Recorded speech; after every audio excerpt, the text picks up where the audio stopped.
Welcome to another of our 10-minute tours, and behind me here is a boat that we don't often see over in Europe.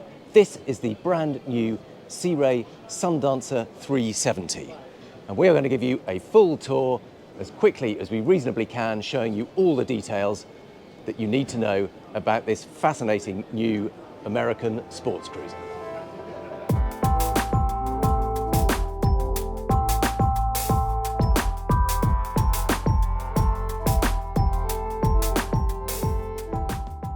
Let's start the tour at the stern here. A couple of key details first of all. Now, prices for this start at about 950,000 euros, including VAT. In this particular model with the kit on, it's about 1.13 million. Now, power is either inboard or outboard. This boat you can see is fitted with the stern drives. It has twin 8-litre 430 horsepower V8s, which should give a cruising speed of around 40 knots or close to. Or you can have twin 600 horsepower V12 outboards. Now, unfortunately, there is no diesel option. They're part of the Brunswick group who make Mercuries, and Mercuries don't currently have a suitable diesel-sized engine. So some clever stuff going on with this seating here. I'll show it to you from inside the boat first. You can see we've got a full wrap of seating all the way around the stern. Very sociable. You've got plug-in tables that go in either side, and check out the rather fancy RGB LED lighting that scrolls through the different colours. I think you probably can fix it if you find that all a little bit too disco for your taste. But there's some really clever thinking going on with this bench here. If you pull this lever here, that folds down. Pull this lever here, and then the backrest. Oh, we might need to do that once more. If I can hold it open with that. This backrest comes up, and then you've got a very comfortable aft-facing seat. So you can have it in sunpad mode, you can have it in aft-facing seat mode, or you can have it linked up with the cockpit seating. Now, the engine is under here. We'll try and take a quick look at that later. But although there's a daily access hatch for quick checks, this whole stern section also lifts up electronically for unimpeded access to the engines if you want to work on something a bit more significant. We've got a wet bar over on this side. Oops, sorry. There you've got just a wet storage locker. I think you can have a grill there if you choose to. We've got a sink under here. Fridge, lockers, bins, all those kind of things. Then moving forward, one of the things to point out is the amount of headroom there is on this boat. It's absolutely enormous. Now, I know they grow them pretty tall over in the US, but check how much headroom there is above me, all the way around this boat, even under this hard top and down below. And whilst we're talking hard tops, really big opening sunroof up above me here. A clever flip-up hatch that helps funnel air in and down to help ventilate it, even though this whole area is also air-conditioned. Lots of LED lighting all the way around the hard top. Another glass panel up here. This one is fixed, but it just lets more natural light into the cockpit. And then an extending electric bimini over this aft section. And you can see you can also zip in covers if you want the full kind of tent effect when you put it away for the winter. Similar story with these side windows.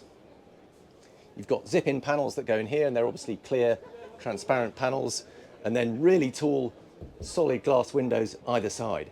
And an absolutely massive single-piece windscreen. And this is so much taller than normally. A lot of European boats, you'll find that you get quite a narrow windscreen, quite low to improve the styling, but it means you get a bit of a letterbox view, whereas this one has plenty of height, no pillars at all down the middle of it, just the side pillars, and they're reasonably thin. So fantastic view forward. And a very nice, clear, easy-to-use helm station. Twin Simrad touchscreens. Analog buttons for all the key kit that you need to get to immediately. Sporty stainless steel and leather steering wheel. Mercury throttles. Joystick control. So even though they are stern drives, they can effectively act like IPS pod drives. You can put it where you want, twist it round. And lots of nice detailing. You can see we've got wood panels around the cup holders here. Solid teak footrests at 2 different levels. Really chunky helm seat. Big lift up bolster, And the quality of the upholstery is really top class. Lots of fancy stitched detailing, embossed logo, but it also just feels really solid, really comfortable, top quality stuff. And then a big swing open door onto the bow area. Now this is locked in position at the moment. There's a latch down there.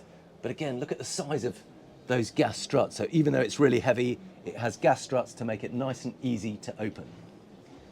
And then a huge beamy bow area forward. Love this kind of chaise longue effect. We've got drop-down cup holders. A lot of the detailing has been brought across from the Boston Whaler brand. That's another member of the Brunswick group. But they've brought over some of the finer detailing, some of the quality, some of the details like these wood panels around the cup holders. Just adds a feeling of class on top of an already very solidly built boat. And everything about this boat does feel particularly heavy duty. Drop down into the interior. We've got teak steps leading down. Reasonably deep steps, but they're comfortable enough to negotiate. And then, as with most American boats, it's very light and open down here. They haven't gone overboard with the detailing, but they've kept it big, bright, very few bulkheads. You know, often on European boats, they tend to separate them into lots of small cabins with bulkheads. But by keeping it all open, yes, you lose a bit of privacy, but on the plus side, it feels wonderfully bright and open. Now we've got artificial lighting under here as well as windows. So when you're sat down, you get the view, not so much when you're standing up. There is quite a lot of exposed GRP, but at least there's some nice curves and detailing in it, so it's not just a big blank empty panel. Over on this side, we've got the galley, microwave, sink, fridge, bit of storage up there.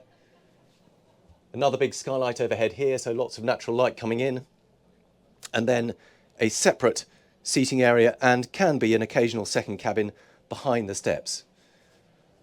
No bulkhead here, it's all open plan. In this mode, it's in the kind of lounge mode. Headroom is a little bit limited under here. I can just about sit down with a little bit of a relaxed posture, but ideally this is the kind of space you can imagine your kids sitting down, maybe playing a bit on their phones or whatever it is that kids do these days, but it also makes up into a bed. So if you are a family cruising together, the kids can hang out here. If the weather's not so great, make it up into a bed in the evening, and then they've got somewhere to sleep. Because it's so open plan, realistically, it is going to be a family using it rather than two couples. Now there's also a really cool feature over here. You can see at the moment that we're in bed mode, and you think, okay, sure, but that's a bit intrusive. Check out what happens if I press this little button here.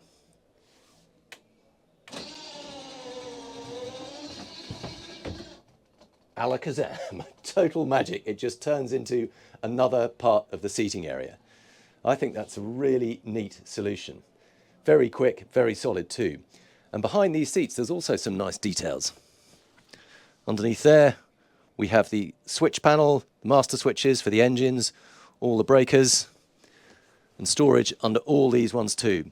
And again, there's no faffing around with popping things on and off. They're all hinged, all just very easy lift up, and the quality of that fabric feels good too. Television over in this bulkhead, little sliding cubby hole for your valuables, hanging locker, bits and pieces, lots of nice detailing, and of course a separate heads compartment. Before we do that, again, check out the amount of headroom there is down here. It's absolutely stratospheric. There's a good 18 inches above my head.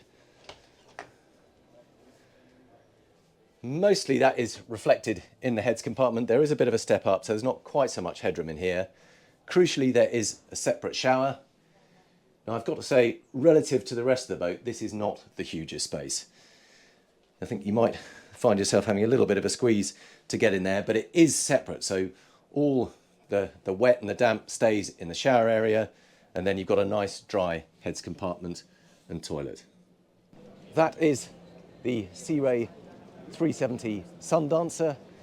Quite a different vibe and feeling to most European boats. But if you're after masses of space and aren't too bothered about whether it's petrol power rather than diesel, there is a lot to like about it.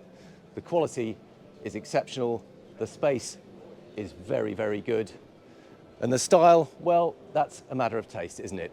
All that extra headroom does make it look a little bit top heavy from some angles, but nevertheless, you've got lots of nice detailing to offset that. So I hope you've enjoyed this tour of something from the other side of the pond. I certainly have. Please let us know what you make about the boat in the comments as usual.